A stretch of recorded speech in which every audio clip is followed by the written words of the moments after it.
So what's next, ma'am?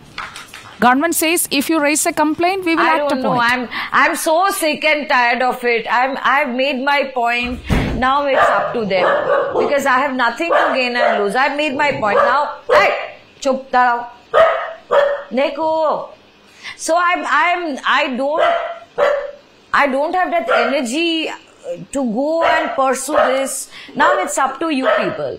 You investigate, you do the needful. But I'm not in that stage to carry on with this because there's nothing in for me, right? So, ma'am, the government and the minister who handles the film division, the Saji Cherian, he was saying like you should file a complaint.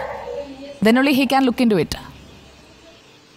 Just a revelation won't serve purpose. I need to talk to people because I actually, I had forgotten about it actually, you know. I tried to put a cover on it because it was so long back. This was a very problematic time for me. And I remember the night, the trauma that I'd gone through. I remember how I went to the airport. I got the ticket. I had to board a connecting flight.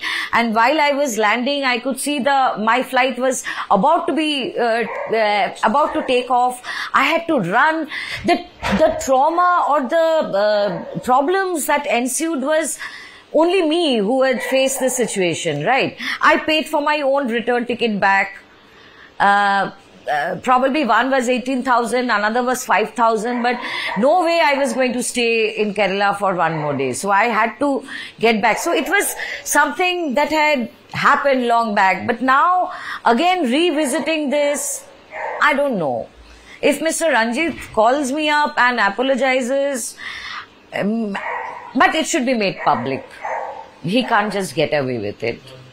Probably he's done something more. He should publicly apologize. Or, yes, 15 or years. Somebody. Long time for him. People like him. Yeah. And as you said, he's very romantic at that time. Mr. Ranjit, you know, Mr. Ranjit, you know what you have done. Probably you would have liked me to fall in love with you. On that day, you were very uncomfortable. I am a very one-man woman. I was in my marriage. I was trying to save my marriage. I was into my husband and no one else back then. So now I'm a free woman. I can, choose between men. But that's not the case. I'm with my babies here and I'm fine. Yeah. I can understand you, ma'am.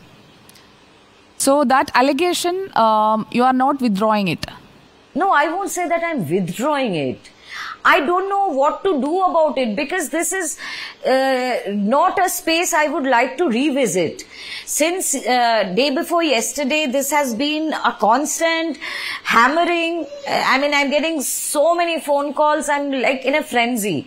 I'm not being able to concentrate on my work. Why would I talk about something 15 years later? I have nothing to gain from anyone. Why would I? Somebody had instigated. But there are girls. The person who initiated this. But there are girls. But there are girls or women who are going to work with the same person. The same romantic instinct may come up. Then ask them. With those girls then and ask women. Them. Who has worked with him, then you should ask them that whether they had faced in a similar situation. Because now filing a complaint and doing a case against him, it's too much. It's too much of a task from here to there. And I've closed that chapter. It has been reopened.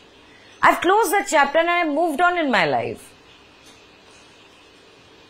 So now again doing if the this, government takes revisiting everything. If the government takes up so much, what will be your stand? Whatever I had spoken, that will be the same. Even after 15 years from now, I'll speak the same. If I'm still alive back then, I'll speak the same. Nothing, no narrative of mine would change. Okay, ma'am. Would you like to add anything else? Did I forget to ask you anything which you wanted to say? No, you have mostly covered everything. I would, talk to the women in general from this industry as well as from all walks of life. This is a very interesting time that we are living in, and where people have the courage to talk about the wrongdoings that they had faced. So instead of being scared of what society would tell you or what others would talk about you or malign you, if you hadn't spoken about it back then, speak about it now. So if you're talking about gender equality, I'm not a feminist, I'm a humanist. If I see something wrong being done to a man, I would take a stand. It's not that all women are pure soul saints and all men are devil. No. So I would urge the women actors that if you don't be scared to talk about the wrongdoings that had happened in your life, because you are here by the dint of your talent. Nobody is doing you any favor. And don't be so insecure in life. Life is much more than money, power and everything. I have reached that state, I'm happy. I'm at peace with life. So it's not about how big a house I have, how big a car I have. Life is much, much more and beyond. So this is a very interesting time. You set an example. You talk about people who had done harm to you and left some scars in your life. Thank you, ma'am. Thank you so much for opening up about that incident and many more things to us on Reporter. Thank you. Thank you. തെറ്റുപറ്റിയെന്ന Ranjith സമ്മതിച്ച് മാപ്പ് പറയണമെന്നാണ് ബംഗാളി ചലച്ചിത്ര താരം ശ്രീലേഖ മിത്ര ആവശ്യപ്പെടുന്നത്. റിപ്പോർട്ടറിലൂടെ അവർ മുന്നോട്ട് വയ്ക്കുന്ന മറ്റൊരു കാര്യം കൂടിയുണ്ട്. ബംഗാളിൽ നിന്ന് വന്ന് ഞാൻ ഇനി കേസ് നടത്തണോ എന്ന ചോദ്യമാണ് നടി പാർവതി തിരുവോത്ത് ചോദിച്ചതുപോലെ. സർക്കാർ സംവിധാനങ്ങൾ ബന്ധപ്പെടുകയാണെങ്കിൽ ഇന്ന് മാത്രമല്ല 15 വർഷം കഴിഞ്ഞായാലും ഇപ്പോൾ പറഞ്ഞ അതേ കാര്യങ്ങൾ, അന്നത്രയും മുറിവേൽപ്പിച്ച കാര്യങ്ങളാണ്. അത് തന്റെ സമ്മതമില്ലാതെയുള്ള ഒരു കാര്യമാണ് രഞ്ജിത്ത് ചെയ്തത്. അതിന്മേൽ എന്ത് നടപടിയെടുക്കണം മെന്ന് തീരുമാനിക്കേണ്ടത് ഇടത് സർക്കാരാണ് എന്ന് കൃത്യമായി പറഞ്ഞു വെക്കുന്നുണ്ട് ഇടതുപക്ഷത്തിനൊപ്പം ചേർന്ന് നടന്നുകൊണ്ടേയിരിക്കുന്ന നടി ശ്രീലേഖ മിത്ര.